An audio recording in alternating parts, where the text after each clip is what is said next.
Hello and welcome back to another episode of Disruptive Discourse. Today we are interviewing Edward Sean Starks, who I had the pleasure of coaching. And why this personality is one you must meet is that, I don't know if you've ever seen the movie, I think it's called Flight with Denzel Washington, where this dude is struggling with drug abuse, right? But he lands this plane upside down. And the whole movie is like, yo, don't worry about whether I was potentially high. I did some stuff no other pilot can do, right? And so it literally, and perhaps it's because I'm a clinician, it told the story and showed in real life what addiction really looks like and the most highly functioning version of addiction. And that is our guest today. And I look forward to seeing what he'll share with you. But he was in the midst of high levels of success while being in full-blown addiction, where he was drinking and getting several DUIs, had the opportunity to coach him and help him to even see that was an issue that he needed to take serious. And we had a chance to work together to really help get him out of that valley and into a much better version of himself. So I haven't seen him in a while. I'm super looking forward to both connecting and seeing how he's doing, but also for you all to hear his story and hopefully be inspired, maybe take some notes on exactly what it looks like to go from hot mess, quite frankly, but successful, to much more peaceful and much more happy. So let's get into it and see what Sean has to share. Let's just kick it off by you sharing when I mentioned the idea of disrupting the archaic definitions of professionalism and success. What comes to mind for you?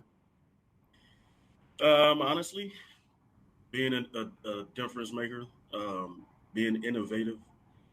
From my vantage point, I think when you think about being disruptive at least in business, and I'm going to kind of align it with my business and just take it from that approach.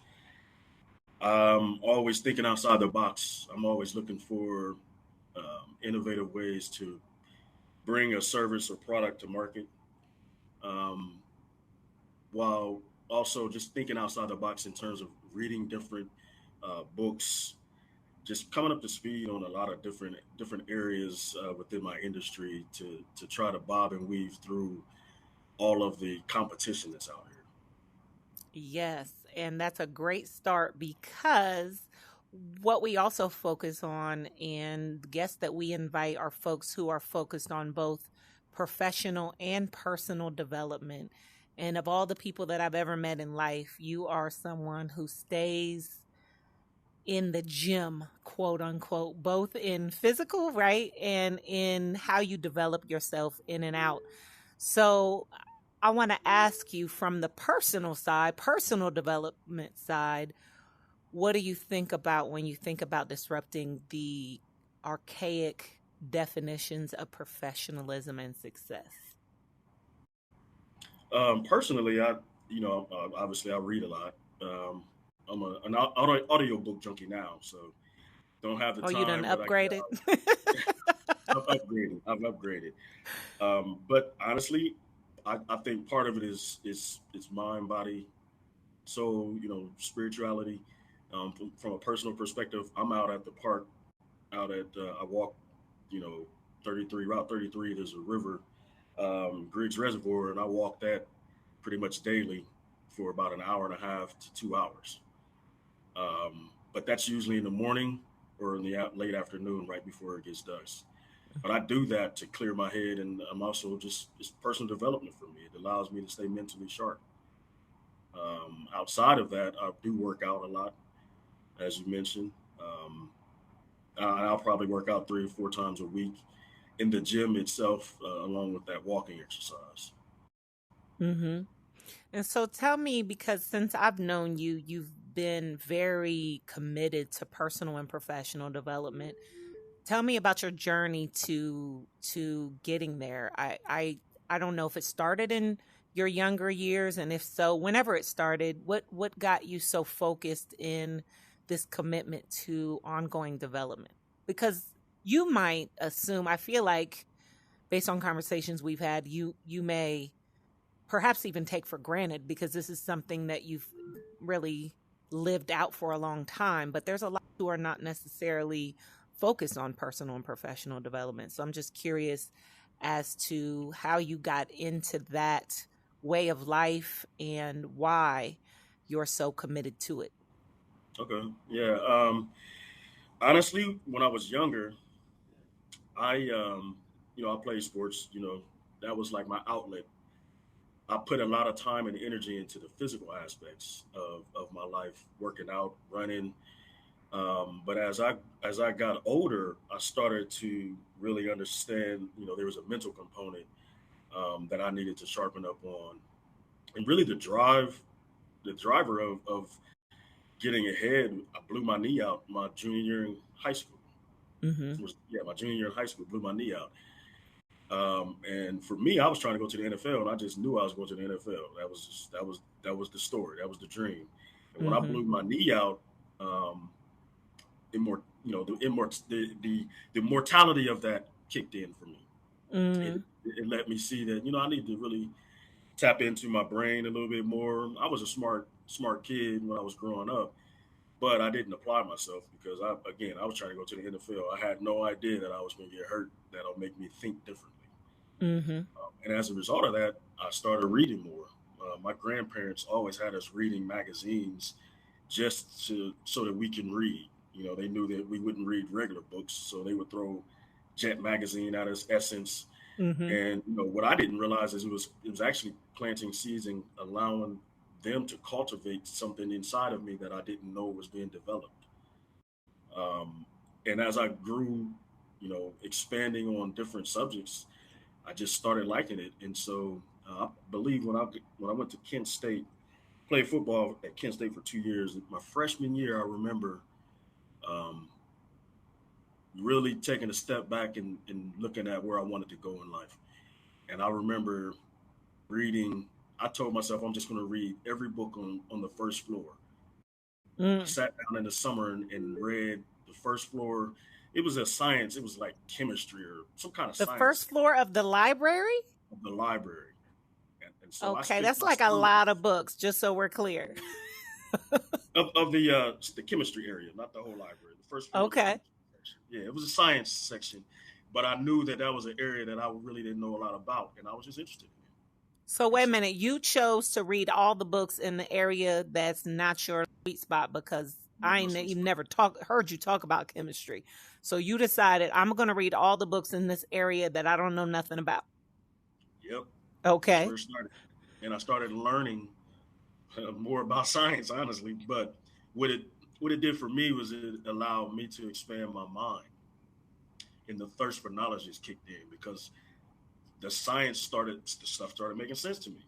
Mm-hmm. And once it starts making sense to me, whether I was going to use that information or not, it really, it kind of, what my grandparents cultivated in me, it brought it full circle. Mm-hmm. And so, now I know how to read books, and interpret it the right way. So it's kind of where the drive came from. So I'm just curious, what made you select chemistry, an area you didn't have interest in, rather than the other areas? I was always, what was chemistry, biology, really just sciences, but I've always been interested in um, the human body, Mm-hmm. how things work. And so I went down the path of science because, everyone wants to separate, religion and all that good stuff from science. And so Mm-hmm. I started there. It's kind of that's, the origin of life. Okay. Okay. So where from there then? You read all the books, I'm assuming. I didn't get to read all the books. It was summer.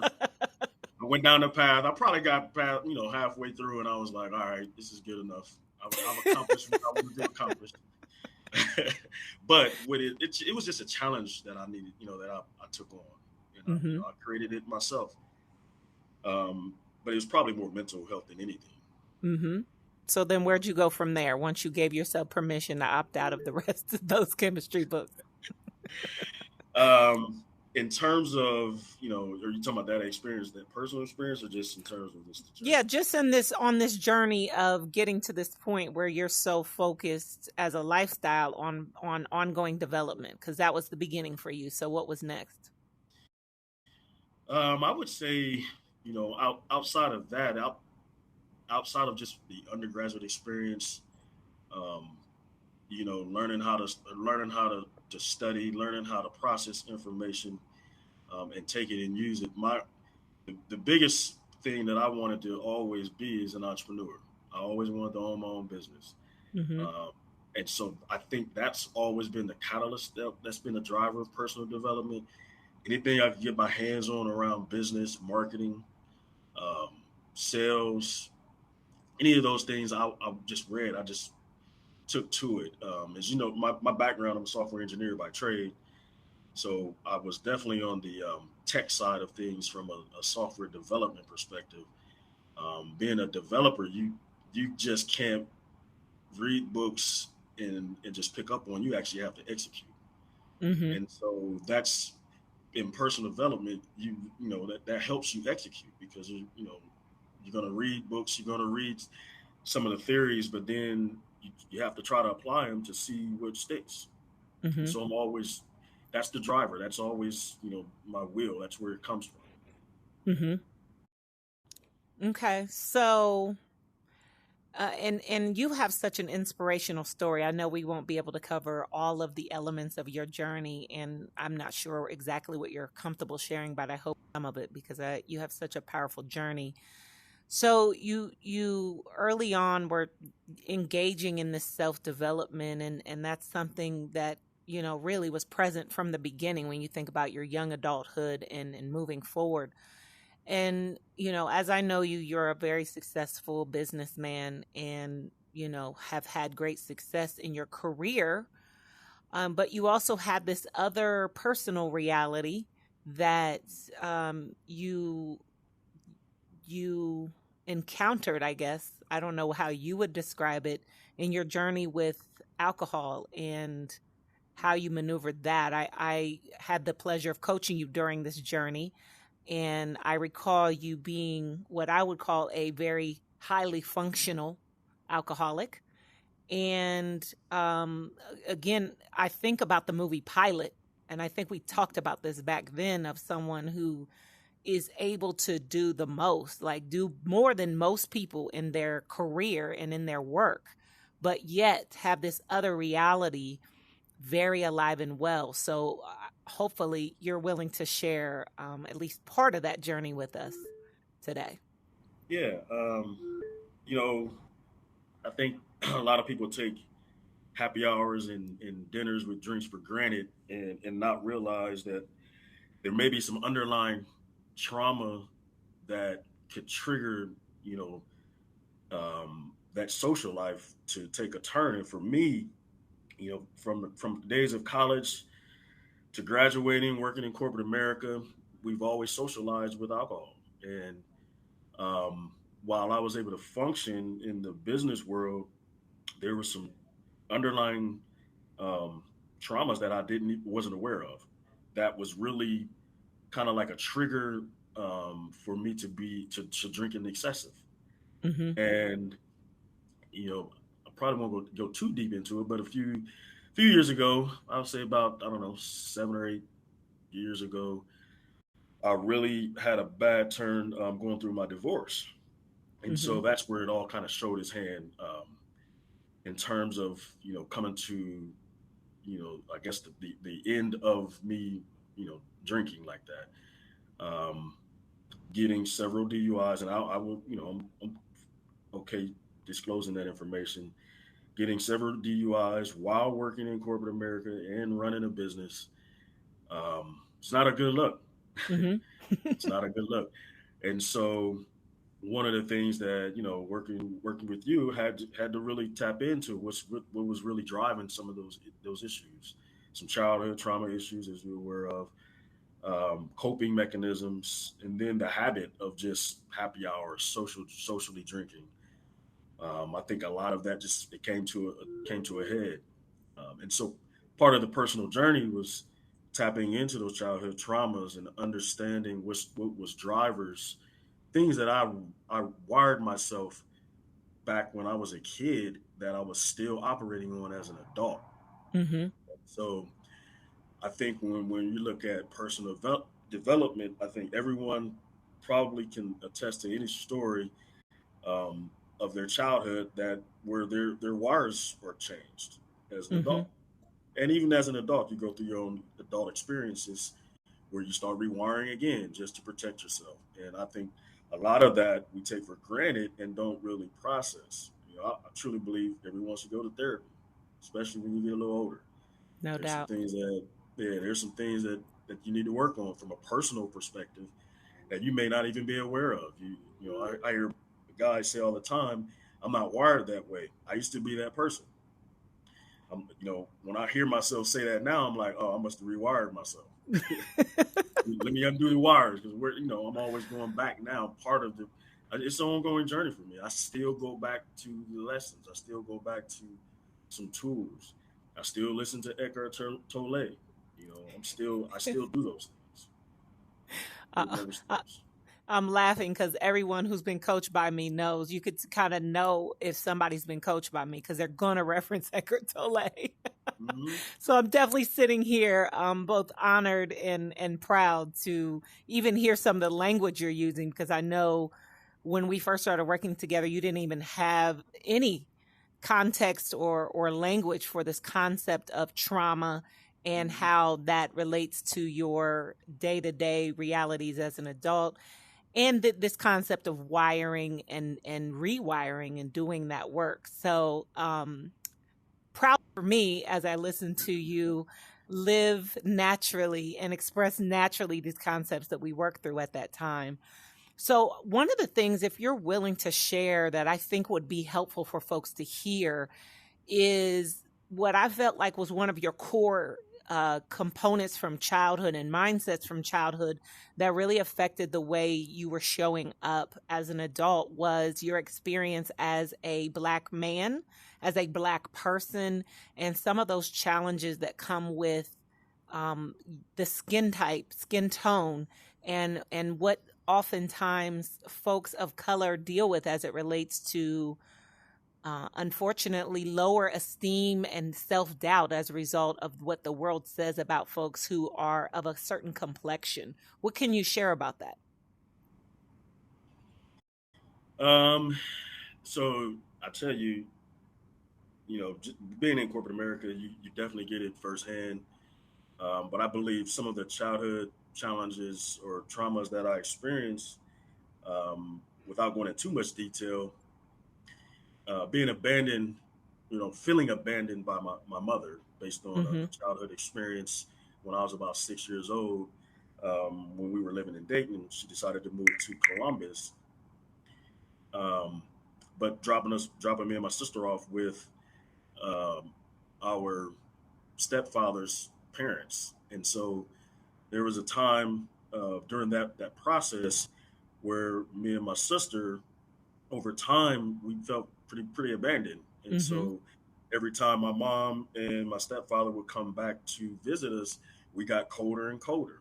Mm-hmm. And so again, the walls now we were developing walls that we didn't know we had, but it Mm-hmm. was really protecting our heart, protecting who we were. I think that first visit when they came, we were bawling, like crazy when they left.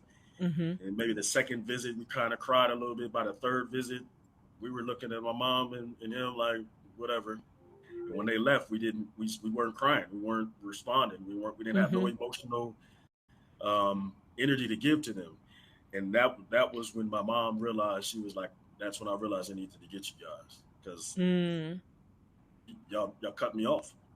And so Mm-hmm. how that showed up in it, as just being a Black man, but also just how it showed up in my life personally is in certain situations. I knew how to protect myself, whether it was in business, whether it was in a personal life relationship. I knew how to, you know, put that wall up and compartmentalize my activities while no one knew that I was operating in that space. Mm-hmm. Um, But, you know, as it relates to being African American, working in corporate America, I think that trauma, or at least that experience, it probably helped me be a little colder, Yeah, to I would imagine. navigate Yeah. corporate America, to see, kind of have a little, the chip on the shoulder. Mm-hmm. It allowed me to be. It's kind of funny. It's like it became a great strength of mine, but it also ultimately became a weakness of mine in personal relationships. Right. And so, I think that's kind of one experience how it showed up. And then what about, and I that's appreciate you sharing and being so transparent. I think this is a perfect example too when I coach people and people hear the word trauma, which I try not to use that word as much because, and I remember talking to you about this, the word trauma really resonate for you because people often think about trauma through the lens of like something super like crazy, like being assaulted or like something Yeah, very specific and really quote unquote bad. But this was an example of your mom didn't leave you, she was still there, but just the experience of that distance and kind of going in and out and how that hardened you, I think is an example of a difficult life experience or an impactful life experience, as I like to call it, that I think oftentimes because of that, folks don't have those kinds of things on their radar when they attempt to kind of self-reflect and think about what experiences might be affecting me, if they're even to the point of knowing that that's an exercise they should do. So I feel like this is a perfect example that, versus one of our guests, was adopted, right? So it's very clear disruption of connection and what we know obviously happens there. Yours is a little less obvious, yet you're experiencing many of the same um, symptoms and process, or going through some of the same processes that someone who literally had that full disconnection and may call trauma had, right? So combined with that, what can you share about the experience of the process of going through, because this is another one, the race and skin tone, I feel like that kind of combined with the feelings of abandonment you had with the names you were called as a kid based on your skin tone. yeah. It definitely felt like I had no place. You know, being dark skinned, especially in the summer, playing outside as a kid.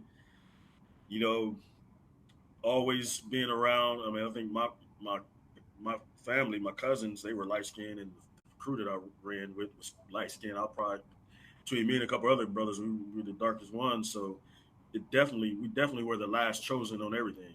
Mm. Um, but that feeling of abandonment, and I had one experience even as a child, probably middle school, where that kind of showed up, in terms of that the same structure, being kind of around the lighter skinned people at a party as a Mm-hmm. kid, and being treated like the outcast basically. And so in that moment, I was in the seventh grade, I believe. I made sure that, because back then we were breakdancing, it's, Mm-hmm. it's like one of that was my era. But I knew at that moment, like, if the skin color is gonna be a certain way, then I'm gonna be the best athlete. I'm gonna be the best whatever I can be, because I won't feel as abandoned, and I get more respect. And I Mm. noticed that early on as a kid. Um, and so that, honestly, that was a driver for a lot of my activity, from that experience in seventh grade all the way through high school. Mm. And I would argue through now, yes? I'm aware of Serious it now. drive. I mean, I'm it aware of it now. That, cultivated, but it yeah, cultivated how you show up. This high how I show up. Yeah, performing, yeah. nonstop, like that's the same routine you picked up back then. I'm going to be the best. I'm gonna be the best. Yeah, I Yep. can't lose. Mm-hmm. Yeah. Failure is not an option, Interesting. even if I like to fail, because I look at failure as like that's an opportunity to get better at something. So I never feel like I'm failing. No doubt. So it definitely is a great example of cultivating. And I think a great example of how difficult life experiences, they have their negative impacts, but they also have positive. And you just mentioned that, right? To whether it's the abandonment component you mentioned with your mom, and how being able to harden yourself, whereas you did it to survive in those younger years, it became a tool, and sometimes maybe not even knowingly, right? Just being able to be um, hardened and less emotional in a corporate world that's hard anyway, but it's surely hard for a person of color and surely hard for a Black man to be able to harden oneself and manage those emotions that may show up otherwise and prevent you from being able to succeed in such a sharky water kind of territory. Yes. Yeah. So that I think said, go ahead. no, I was just to that point. One of the things that I experienced early on in corporate America about that is one, I was always the only black in the room, so I always had to be careful about having that wall up in terms of showing strength. So I Mm-hmm. had to learn how to balance that with, all right, I'm going to take the lead in this meeting, but I'm going to make sure everybody's okay, that it's not the angry black man syndrome. And Mm. that I had to balance that quite a bit early on. Now, not so much, but early on, that was definitely something that was an impactful experience in corporate America.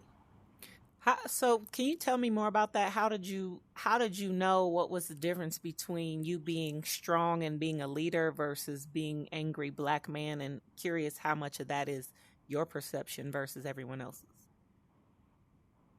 It probably is a little bit of both, probably my perception, but there were some experiences where debates on a call, disagreements, um, and I'm not going to back down on certain issues, and so I had to learn not to be as aggressive when Mm, I'm debating or putting forth, my opinion.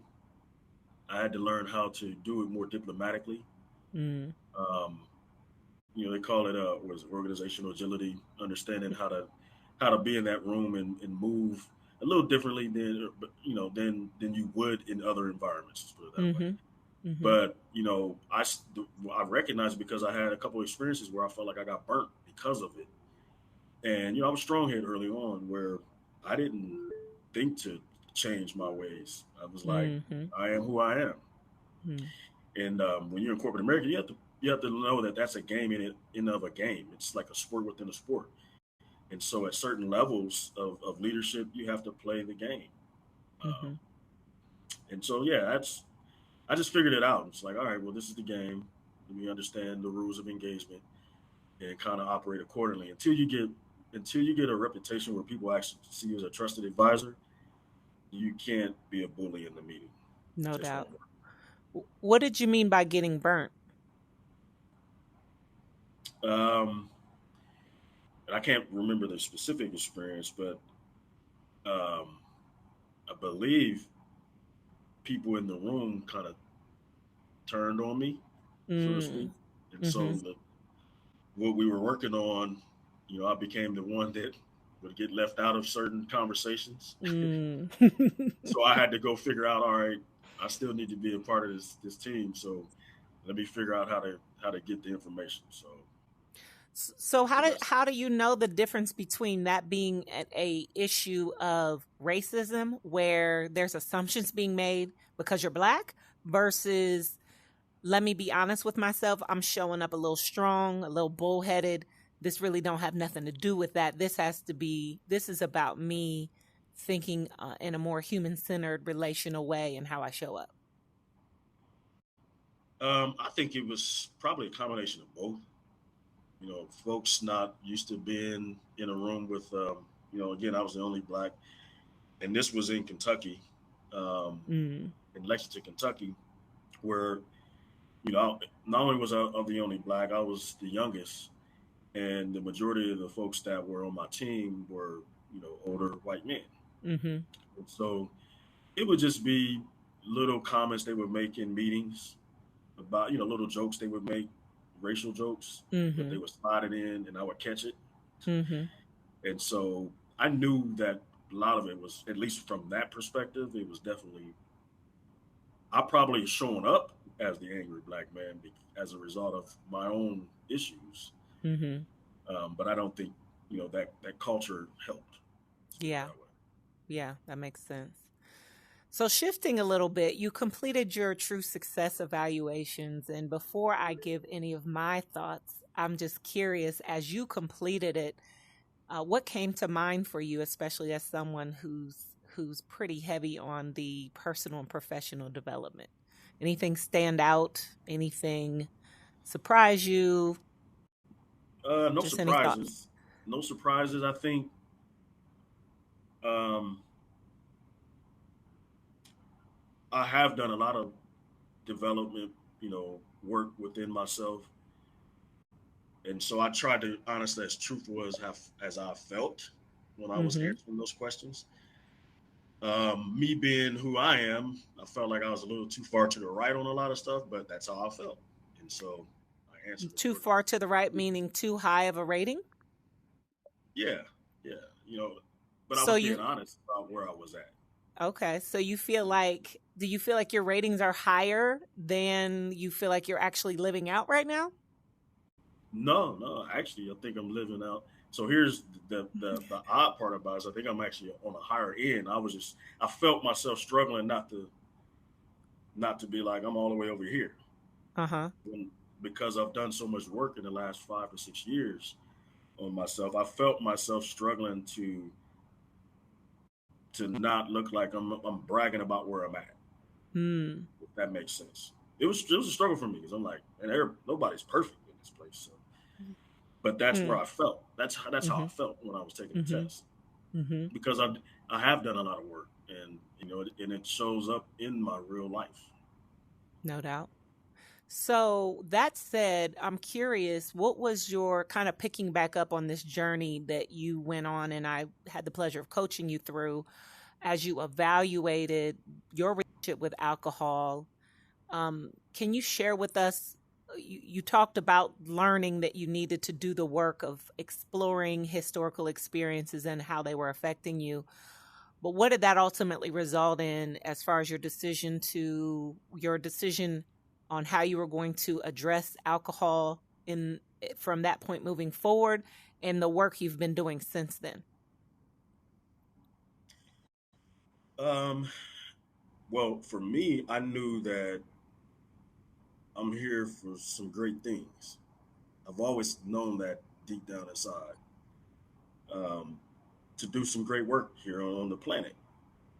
The driver for me has always been that since I was a kid, whether it's taking care of the community, creating jobs for the community, um, creating innovative opportunities for the community. For example, East Lamar area, I want to tear it down, bring a distribution center there to create jobs in that area to bring up housing. I've always wanted, I've known that that's who I am. Mm-hmm. Alcohol was stopping me from getting there Mm-hmm. because I spent so much time with alcohol. And so the decision to get to greatness was pretty simple, at least in concept. Lose the alcohol, you can get there. And so I've just stayed in that space. Mm-hmm. What was your journey like to come to that realization? Because again, you were successful, right? In the sense of comparing to others, which I know you don't compare yourself to others, but when we think about what the world sees as success, you were doing well with your business and with your career, yet you had this I would say elephant in the room. So what was your journey? Because I know in the beginning, that's not something you could see or allow yourself to see as to how, in your case, and just to be clear for those who are listening or watching, Sean is an example of the technical true definition of alcoholism, because people throw that around and don't really understand. I won't do too much of a lesson today, but just I think it's important for folks to understand there's alcohol use, there's alcohol misuse, there's alcohol abuse, and then there's pure alcoholism, right? And the addiction. And you really fit the diagnosis of addiction, which means you don't get choice.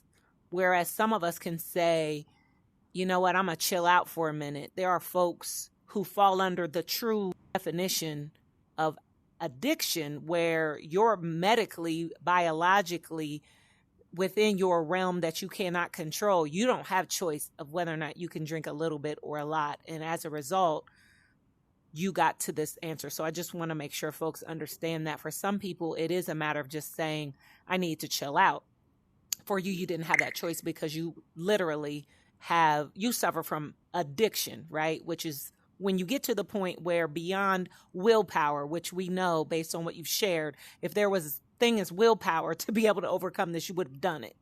So I just wanted to note that. But as you were coming around the journey, because I think that's the interesting thing here, is that you had, again, so much success, but you had this, again, multiple DUIs. And then I recall we talked about your inability to, at the earlier stages, see any issue, because you're like, I'm good. I'm not like these other people, because you have a higher level of success than your everyday, or at least portrayed everyday person struggling with alcohol use. So what was that journey of struggling with that, and how did you tip to the point of really acknowledging and owning that, and recognize, regardless of the amount of success you had, there were still these limitations that you really had to make that decision? Yeah, my last DUI actually was probably the beginning of the awareness that I actually had a problem. um, and even then, I still was in oh, I can manage if I drink light liquor versus dark liquor.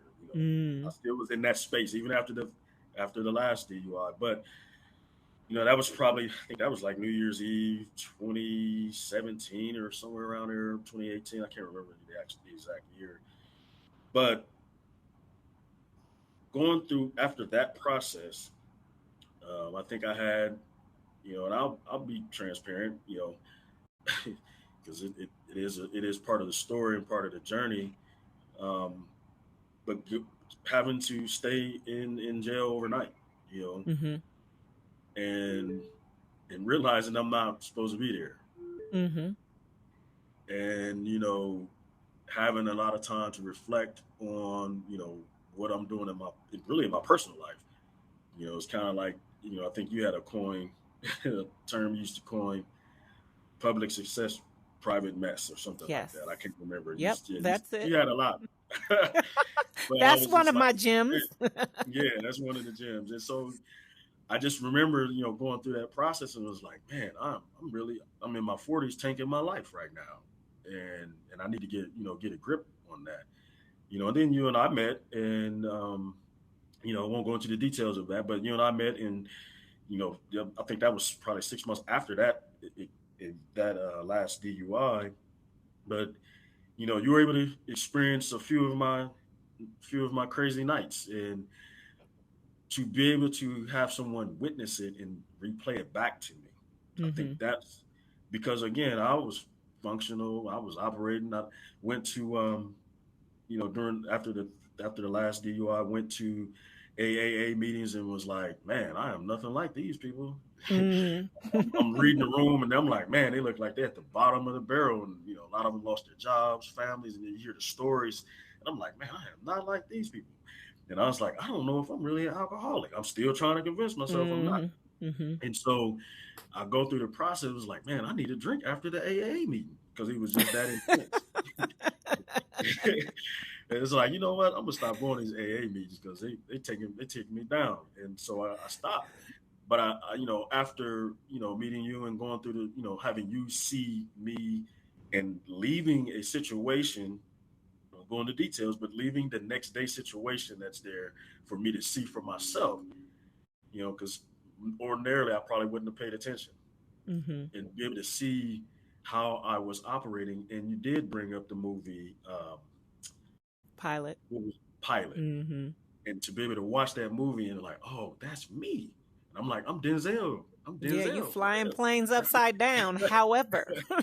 And still functioning, but there's a dark side to that. And so to be able to see that, it was like, oh yeah, this. And I think for the most part, from that point on, I pretty much went cold turkey. It wasn't always easy, um, but having you there and having you coaching me through some of the the childhood experiences that impacted me kind of opened me up to get that release that I was longing for. And mm-hmm. then just managing it. And I don't even think I was thinking of it day to day. I just said, I'm not doing it no more. And, for me, I can't speak for anyone else, but for me, when I say I'm not doing something, I just don't do it. Mm-hmm.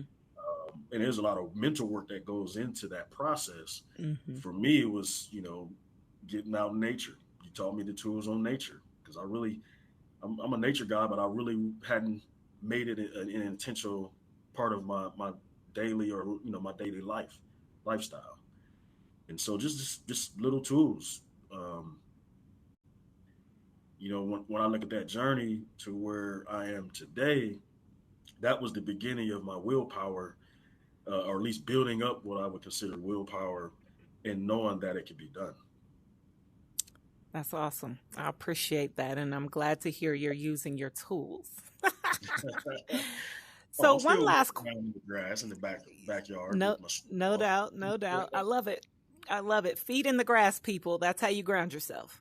That's it, grounding. So, so one last question, just on follow up of where you are now. I'm looking at your coaching, your assessment results, and this is conversation slash coaching moment because I just can't help myself. I don't know if you noticed this, but your lower three on both assessments are social, family, and romance, which Yep. interestingly all have to do with external relational activities. So I'm curious, does that stand out to you? Because it stands out to me. Hmm. And just sharing with you my thoughts on something you said earlier of and I know you're still working, right? And I tell all of my clients this and anyone who will listen, this is a journey, right? And so you've been on this journey for 5 or 6 years now, I think. You continue that work. So I know you don't show up to this conversation seeing yourself as arriving, but you mentioned earlier that this journey of with your mom and dropping you off and that you slowly hardened yourself Hmm. and that you found yourself later realizing and having evidence of how that it was impacting you, perhaps helpful in the business world because it's less of a requirement for you to be relational, although you just shared a story of the times when you did need to be relational, weren't doing so well there, and that has obviously showed up in your personal life in relationships where you haven't been able to show up without that wall. So I'm seeing that the three lowest areas for you in my mind tie to this relational component, which requires vulnerability and relationships. So just curious for you, where do you see yourself with that? Does that stand out to you? Does that resonate to you? My observation of these three lower categories and how they tie still to that historical trauma you're working through. Yeah, actually, it did. When I took the assessment, it stood out to me, but I know why. Mostly, a lot of it has been an intentional space that I'm in, to focus on building my business. The closest relationship that I do have today is with my mom. Like, Mm-hmm. like I'm going to see her when I leave here, but we just we've opened up so much, probably in the last 2 years, 2 to 3 years, but more so, since my father passed away, we definitely gotten a lot closer. So I have I know why those are low. It's definitely been intentional, but I have done a lot of work on the romance, the relationship piece in terms of just tapping into being vulnerable, having deeper level conversations. Mm-hmm. Um, but I'm still working on it. Still working on it. And so, but it stood out to me. Mm. How much do you think is, because obviously I hear you, and as a business owner myself, right, you make choices. And this is why I always, in my coaching sessions, as well as in the Joy Society, we talk about, we don't believe in balance, we believe in harmony, right? And the reason for that is because there are times where you do need to knowingly decide you're going to check down a little bit in one or two of your spheres because you're going hard in another one. So I hear you saying you're focused in your business right now, and I've done that many times where there's an intentional focus there, which means we already know there's some areas over here that just aren't going to get the attention. So I get, um, but I just wonder how much of it is that versus the continued work, and what work do you feel like you still need to do? Is it hard for you? You know, kind of where are you with the part that is still quote unquote work in progress? Um, so I would say most of it definitely was intentional because I'm doing some transactions that I've just, it's easy for me to move in that space um, from a relationship standpoint. But, the work that I have done, just getting out and dating Mm-hmm. realistically, and, without saying too much, but I'll be transparent. Um, I went abstinence for 2 years Mm-hmm. to tap into what I would call the dog side of me. Because, once I got out of the alcohol space, there's still this side of me that was there that I needed to do some work on. Mm-hmm. And I'm sharing this on the podcast, so this is pretty interesting. I made a choice then. Um, it was a book that I read by, what was her name?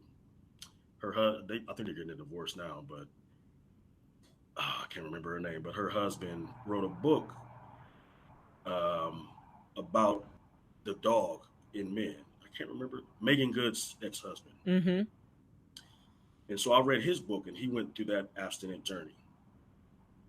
And there was reasons why he went through that journey, and I had similar reasons. And being an ex-football player and doing certain things as an athlete, um, you lose your soul a lot of times in the relationship space based on sex, your sex drive. Mm-hmm. And so I decided to tap into that during that 2 year period Mm-hmm. to really, and that's part of the work that I've been doing. And that's where I had to become real vulnerable. Mm-hmm. Probably won't go too deep into that, Yeah. but I had to go, I had to get to a level of vulnerability, with women in terms of, the dating and all that to even get to that point. Mm-hmm. And so as I've, come through that process is where I realized from a relationship standpoint, I was not really having deeper level conversations. I was really on the surface with a lot of my conversations for a long time. Mm-hmm. And a lot of that stemmed from playing ball and being in college and, having access to multiple women. And it just, I never dealt with that. But I think a lot of that stemmed from some earlier experiences. And so that was one of the, in terms of the relationship side, that's one of the areas that I really tackled in terms of just doing some work on. Wow. Well, thank you, Sean, so much for your transparency. This is why I love what we do here, and this is why we hand select our guests. I knew you would bring the heat, but I didn't know you were going to go that deep. And I just trust that there will be several listeners, men and women, all of the above, who can benefit from what you shared. As we wrap up, any last thoughts on maybe suggestions you have for folks, or big lessons that you've learned that you want to maybe convey to others that maybe didn't directly come out in what you shared today? I think when you look at the areas of being disruptive, whether it's personal, your career, I think you constantly have to be thinking of developing, getting out of your comfort zone, um, developing yourself in a manner that's comfortable for you, so that you can really show up as yourself, show up as who you really are, Mm-hmm. and it's okay to be in that lane. Mm. Actually, I think we had a conversation. I don't know. I can't remember when, but I had talked about really tapping into the emotional intelligence side of things as part of the journey, and really understanding being vulnerable to talk about love and how moving from male energy, masculine energy to feminine energy. We had that conversation, I believe, and really tapping into really the feminine energy, which I have suppressed inside of me because of the wall. But that without that love and compassionate and being vulnerable, without that energy, I knew that I wouldn't be able to get to the next level in my business. I knew that for a fact, because in order to get where I'm trying to go, I'm going to really need that energy. Okay, wait a minute. I got to just make sure this is huge. You're saying that as a man, you need to tap into feminine relational energy in order to go to the highest levels of your business. Is that what you just said?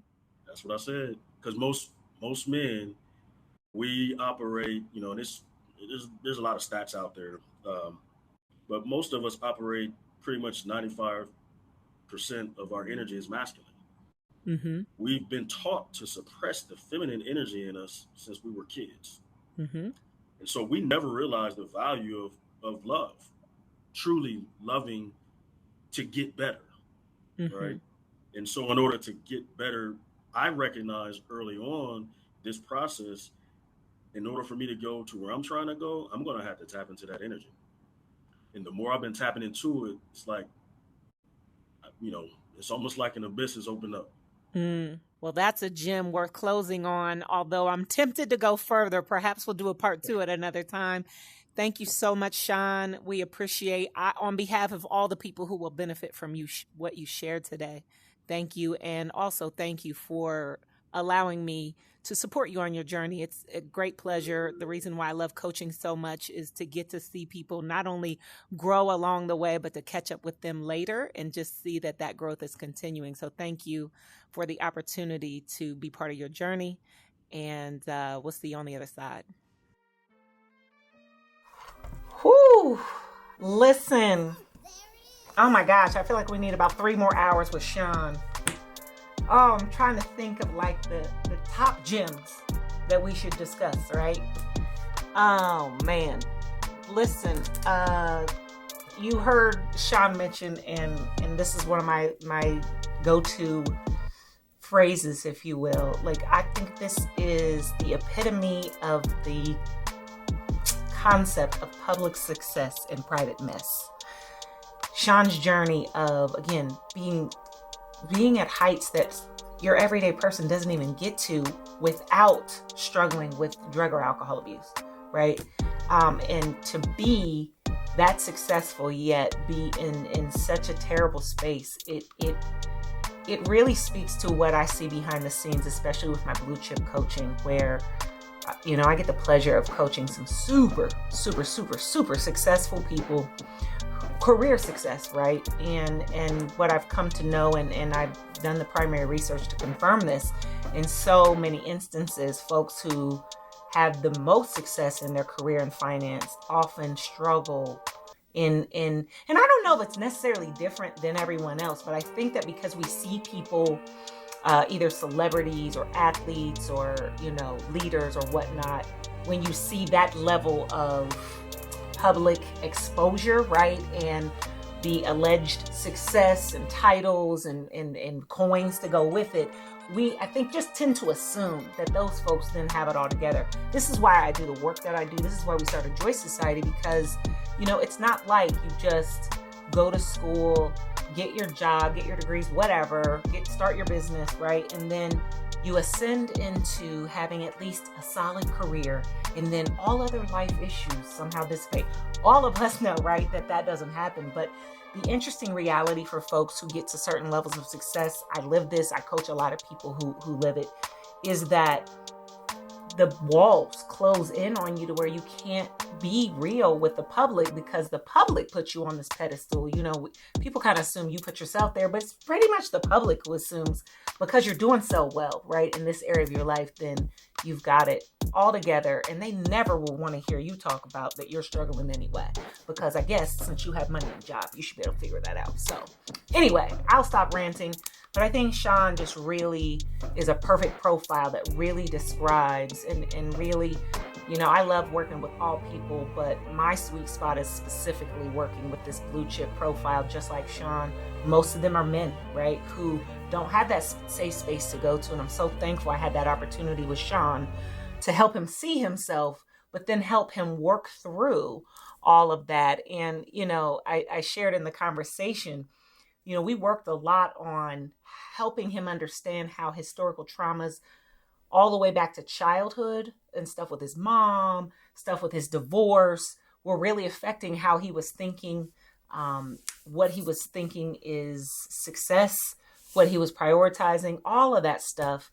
And so I think one of the biggies that came out in this was realizing that some of the very same coping mechanisms that help us survive and be successful in one area literally can be the same things that cause us to not do so well in other areas. And Sean that came out with him even in his assessment that really that relational stuff, right? The intimacy stuff. And when I say intimacy, I'm meaning emotional, relational type intimacy.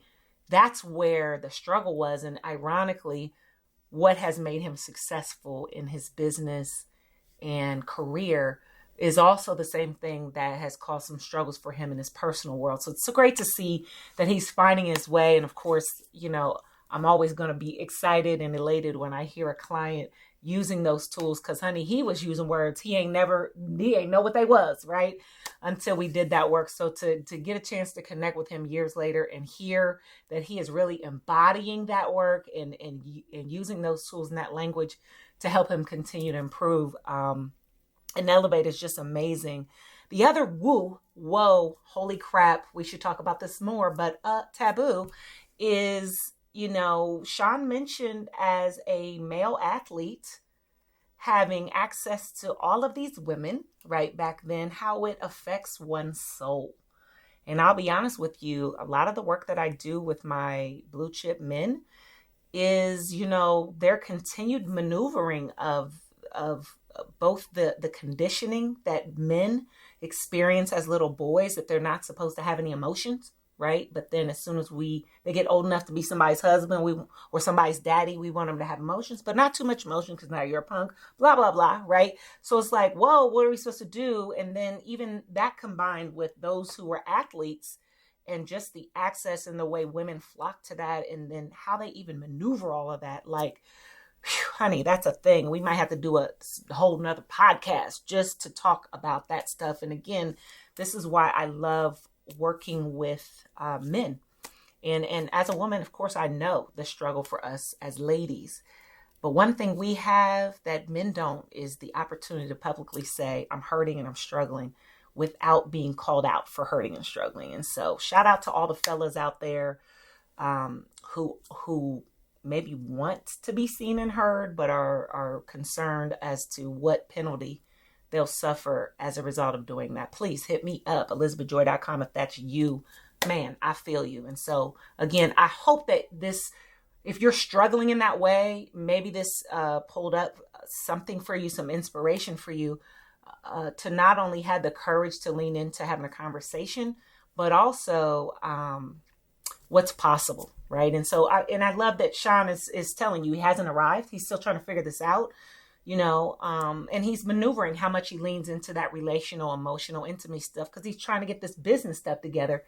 But again, we got to be watchful because, what I know about the blue chip types, y'all know who y'all are. I'm one of you, right? Is that we'll go hard in the paint on our business, on our dreams, on our goals for career and finance, so much so that we keep putting on hold the other areas of life. And a lot of y'all fellas, y'all already married with kids and you keep putting that on hold. And there are children suffering. there are wives suffering, and heck, you're suffering, because you deserve to enjoy love and relationships and intimacy and spiritual health as much as you deserve all of those coins. So I again, I invite you, if you specifically, my blue chip fellas, I'm here for you. 100% discreet. Sean is one of the few who was willing, and I typically don't ask my clients to come and share because it's so important that you have that discretion. But holler at me behind the scenes, elizabethjoy.com. As always, follow me, connect with me on social media. Perhaps you are maneuvering corporate world, right? And maybe we can support you in some consultative or executive coaching type stuff. Hit me up, let me know. Hope you enjoyed this episode as much as I did. We'll see you on the next one.